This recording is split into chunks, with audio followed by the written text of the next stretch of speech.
কি কারণে করবেন? আল্লাহ তাআলা সেটি জানাচ্ছেন, ওয়ালিয়ালামাল্লাহুল্লাযীনা আমানু, তারা দেখতে চান প্রকৃতপক্ষে কারা তাদের মুখের কথার সাথে কাজের মিল রেখে ঈমানের দাবিতে তারা বিশ্বাস, কারা প্রকৃতপক্ষে দেশপ্রেমিক, কারা ইসলামের জন্য কাজ করে, কাদের মনে মুনাফিকি নাই, কাদের মধ্যে আমানতদারিতার হীনতা নেই, কাদের মধ্যে চরিত্রের হীনতা নেই। এটি আল্লাহ বাছাই করতে চান, যাচাই করতে চান। ওয়ালিয়ালামাল্লাহুল্লাযীনা আমানু, শুধু ঈমান মুখে বললে হবে না, এটি দেখতে চান আল্লাহ। সেই জন্য এই পরিবর্তন, সেই জন্য 2006 28 অক্টোবর, সেই জন্য 2024 5ই আগস্ট। ওয়ায়াত্তাখিযা মিনকুম শুহাদা, আল্লাহ তাআলা তোমাদের মধ্য থেকে এরকম কিছু লোকের ঈমান যাচাই করতে গিয়ে, শুধুমাত্র যাচাই প্রক্রিয়া না, যাচাই প্রক্রিয়ার একটা পর্যায়ে তোমাদের মধ্য থেকে কাউকে কাউকে আল্লাহ তাআলা শহীদ হিসাবে কবুল করেন। ওয়ায়াত্তাখিযা মিনকুম শুহাদা, এটি আল্লাহ তাআলার পরিকল্পনা। ওয়ালিউমাহহিস, এবং আল্লাহ তাআলা এর মধ্য দিয়ে আমাদেরকে পবিত্র করেন, পরিচ্ছন্ন করেন, আমাদেরকে রাষ্ট্রের জন্য, দেশের জন্য, জাতির জন্য, ঢাকা বিশ্ববিদ্যালয়ের জন্য, রাজশাহী বিশ্ববিদ্যালয়ের জন্য, চট্টগ্রাম বিশ্ববিদ্যালয়ের জন্য, জাহাঙ্গীরনগর বিশ্ববিদ্যালয়ের জন্য আমাদেরকে তিনি উপযুক্ত করে গড়ে তোলেন এই প্রক্রিয়ার মধ্য দিয়ে। ওয়ালিউমাহহিস, আমি আল্লাহ তোমাদেরকে পবিত্র পরিচ্ছন্ন করে দেশ এবং জাতির জন্য তোমাদেরকে প্রস্তুত করি। শুধু তাই না, আমি যে কথাটি বলার জন্য আয়াতের প্রসঙ্গ টেনেছি, শহীদ পরিবারের সদস্যবৃন্দ, আল্লাহ তাআলা শেষ বক্তব্য বলছে ওয়ায়ামহাকাল কাফিরিন, শুধু আপনাকে যে বিজয় করবেন, আমাদেরকে যে বিজয় করবেন তা না, আমাদেরকে যারা পরাজিত করেছিলেন, পরাজিত করতে চেয়েছিলেন, আপনার সন্তানকে যারা শহীদ করে মনে করেছিলেন 2006 সালে 28 অক্টোবর আমাদেরকে শেষ করে দেবেন। তিনটি কারণে 28 অক্টোবর। ফার্স্ট, 2001 থেকে 2006 পর্যন্ত একটা সুন্দর রাষ্ট্র বিনির্মাণে যে দুইজন মন্ত্রী সবচেয়ে বেশি দুর্নীতি মুক্ত থেকে রাষ্ট্র বিনির্মাণে সহযোগিতা করেছিলেন, আওয়ামী লীগ, শেখ হাসিনা এবং পার্শ্ববর্তী একটা রাষ্ট্র সিদ্ধান্ত নিয়েছিল এই ধারাবাহিকতা যদি অব্যাহত থাকে বাংলাদেশে আর কোনো দুর্নীতিবাজ সরকার প্রতিষ্ঠিত হতে পারবে না। তাই এই দুর্নীতি মুক্ত মন্ত্রীদেরকে যে কোনো মূল্যে হত্যা করতে হবে। প্রথম টার্গেট ছিল নিজামী এবং মুজাহিদ ভাইকে হত্যা করার পরিকল্পনা, টার্গেট করে বোমা নিক্ষেপ করা হয়েছে।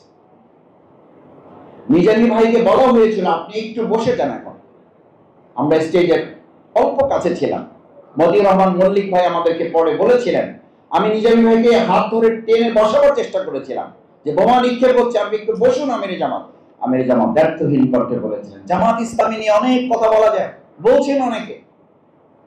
আমির জামাত নিজামী ভাই সেদিন বলেছিলেন, আমার একজন কর্মী সমর্থক আজকে ময়দান থেকে চলে যায় নাই, বসে যায় নাই, সেখানে মতিউর রহমান নিজামী 1 সেকেন্ডের জন্য এখান থেকে মাথা নিচু করতে পারে না।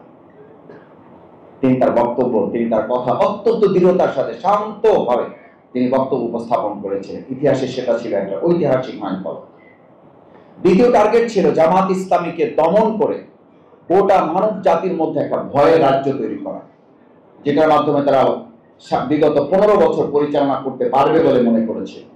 আপনাদের একটু বলে রাখি, ছাত্র শিবির জামাত ইসলামীকে নিয়ে যারা এখন ভয়ভীতি দেখান, হুমকি দিচ্ছেন, নিষিদ্ধ করার দাবি তুলছেন, মুখরোচক বক্তব্য দিচ্ছেন, এই সব ধাপ জামাত ইসলামী ছাত্র শিবির আল্লাহর একান্ত মেহেরবানি, শহীদ পরিবারের এই গর্বিত সদস্যবৃন্দের দোয়া বরকতে আমরা এগুলো পার হয়ে এসেছি। আমাদের সেই দিনই বলা হয়েছিল আমাদেরকে শেষ করে দেওয়া হবে। জামাত ইসলামী শেষ করা যায় না। সকাল 7টা থেকে সন্ধ্যা 7টা পর্যন্ত আমরা লড়াই করেছি শুধু এক হাতের একটা লাঠি হাতে নিয়ে। এখনো বিভিন্ন টিভি ফুটেজ পাওয়া যায়, লাল কালি দিয়ে বরফ চিহ্ন দিয়ে আমাদেরকে দেখানো হয় এই হচ্ছে নিজামী মুজাহিদের সেনাপতিরা। হাতে কি দেখানো হয়? একটা লাঠি দেখানো হয়।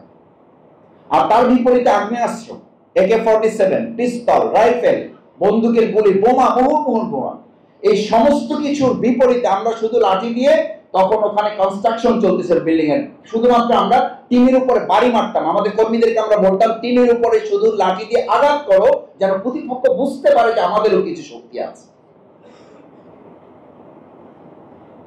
আমাদেরকে যারা এখনো অস্ত্রবাজ হিসাবে দেখাতে চান, আমাদের অস্ত্রের শক্তি ওই একটা লাঠি ছিল। আমাদের অস্ত্রের শক্তি ওটা ছিল না। আমাদের শক্তি ছিল আল্লাহর উপর বিশ্বাস এবং আস্থা, জনগণের ভালোবাসা, আমাদের জনগণের, আমাদের জনশক্তির ডেডিকেশন, স্যাক্রিফাইস, কোরবানি। তারা সেদিন উপহার দিয়েছে। আমি ছাত্র শিবিরের দায়িত্বে থাকার কারণে আমাকে ওখানে থাকতে হয়েছে।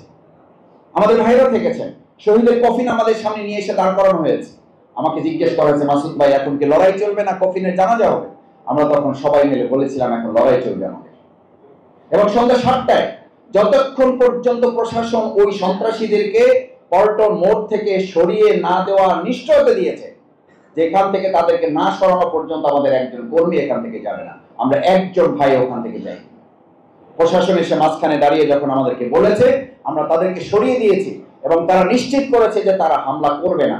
তারপর আমাদের ভাইয়েরা অফিসে গিয়েছে। একটা কথা বলি এবং শেষের দিকে যেতে চাই, অফিসে যখন ঢুকেছি ছাত্র শিবিরকে কেউ কেউ এক্সট্রিমিস্ট মনে করেন, প্রতিক্রিয়াশীল মনে করেন, কেউ কেউ রক্ষাটা বলে আত্মতৃপ্তি ঢেকুর গিলতে চান। আমাদের ভাইদের যখন 7 জনকে শহীদ করা হয়েছে, মুজাহিদ ভাই শহীদ, হাফেজ শিপন ভাইকে, মাসুম ভাইকে, আমাদের চোখের সামনে রক্তাক্ত কফিন যখন, সেই সন্ধ্যা 7টায় যখন আমি অফিসে ঢুকি, অফিসে দোতলায় আমাদের অফিস, ঢুকতে গিয়ে নিচতলায় গিয়ে দেখলাম যে 14 জন লোককে একটা রুমের মধ্যে বসিয়ে রাখা হয়েছে। কারো গেঞ্জি নাই, কারো শার্ট নাই, কারো প্যান্ট পর্যন্ত নাই, শুধুমাত্র ছোট্ট একটা কাপড়ে তার আবরণ দেওয়া। কি হয়েছে? ঢোকার সাথে সাথে বললো, মাসুদ ভাই এদেরকে পল্টন মোড়, এরা প্রত্যেকে হামলাকারী, এদেরকে ওখান থেকে ধরে নিয়ে আসা হয়েছে, শুধু আপনার নির্দেশনার অপেক্ষায় আছে এদের ব্যাপারে কি সিদ্ধান্ত দেওয়া হবে। আমার সাথে তখন 3 জন পরিষদের মেম্বার ছিলেন। এটা ইতিহাসের এক কঠিন বাস্তবতা। বাংলাদেশ ইসলামী ছাত্র শিবির কতটা মানবতা পরায়ণ, কতটা মানবতাবাদী। মুহাম্মদ রাসূলুল্লাহ সাল্লাল্লাহু আলাইহি ওয়াসাল্লাম যুদ্ধের ময়দানের যে থিওরি, যে পলিসি মেইনটেইন করতেন, আমরা ওই 3 জনকে দাঁড়িয়ে আমি পরিষদের ভাইদের কাছে জিজ্ঞেস করলাম, জানতে চাইলাম, what can I do on that to do. আমাকে আপনারা সহযোগিতা করেন। আমি নিজে আবেগ আপ্লুত, আপনারাও আবেগ আপ্লুত। আমাদের ভাইদেরকে তারা হত্যা করেছে, সেরকম 14 জনকে এখানে ধরে নিয়ে এসেছে আমাদের ভাইয়েরা। পুলিশের কাছে দেওয়া হয় নাই, কারণ পুলিশ তখন আমাদেরকে সহযোগিতা করছে না, আইনের তারা তোয়াক্কা করছে না, বিশ্বাস করছে না পুলিশের হাতে দিলে কি হবে। আমাদের 3 জন ভাই পরামর্শ দিল, ভাই যদি তাদের ব্যাপারে কোনো সিদ্ধান্ত হতো সেটা যুদ্ধের ময়দানে, সেটা মাঠেই করতে হতো। এখন রুমের মধ্যে ঠান্ডা মাথায় তাদের ব্যাপারে কোনো সিদ্ধান্ত কার্যকর হতে পারে না।